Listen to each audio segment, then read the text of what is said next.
नमस्कार फ्रेंड्स मु अजित कुमार सावत स्वागत जनाऊँगी आमर YouTube channel A B creation को मु नहीं आसी आपण मानक पई आउ एक सुंदर नीति शिक्षा तथा प्रेरणादायक गल्प जार शीर्षक ए समय चलीजिव।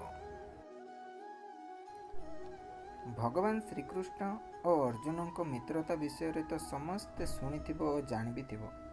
अर्जुन सबुबले श्रीकृष्ण को निजर पथ प्रदर्शक मानुले।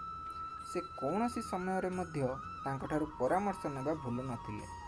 दिने श्रीकृष्ण और अर्जुन नदी कूल बसी जीवन दर्शन उपर कथबार्ता हेउतिले।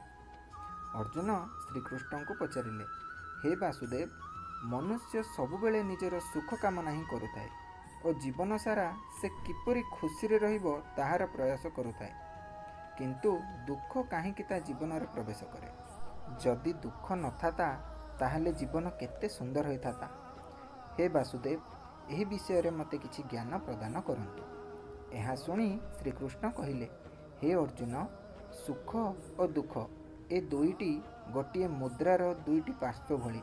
जदि जीवन रे दुख रहिबनी ताहले सुखर अनुभूति मध्य रहिबो नाही। जीवन रे जदि दुख नथाता कहिले मनुष्य सुखर मूल्य कौन केबे भी बुझी पारि नथाता। एहा सुनी अर्जुन पुणी श्रीकृष्ण को पचारिले, हे माधव, ताहले एमिति गोटे कथा कहतु जहाँकि दुख बेले कहले खुशी लगे और खुशी बेले कहले मन नियंत्रित हो, अर्थात सही कथाटी सुख और दुख उभय को प्रभावित कर। यह शुणी श्रीकृष्ण हसी हसी कहले, ए समय भी चलीजिव। हे अर्जुन, समयर चक्र केबे भी गोटे जगार रहे ना। जदि दुख आसीची तो ताहा दिने चलीजिव और सुख आसीची तो ताहा भी दिने चलीजिव। सांग माने एहा ही सत्य। समय सबुठारु बलवान अटे। तेणु केबे भी दुखरे अत्यधिक भांगी पड़िबा नाही किंबा खुशी समय रे अन्य कथा को नहीं दुख प्रकाश करिबा नाही। खुशी समय रे अत्यधिक खुशी होई जीवन रो आनंद उठांतु और दुख समय रे भगवान को स्मरण करंतु। और दुख समय रे सबुबेले गोटिए कथा मन को आनिबे, ए समय भी चलीजिव। देखिबे मन को बहुत संतुष्ट लगे।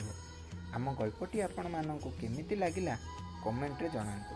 आम चैनल को नुआरे देखुतिले लाइक, शेयर और सब्सक्राइब करबा पई भूलंतु नहीं। नमस्कार।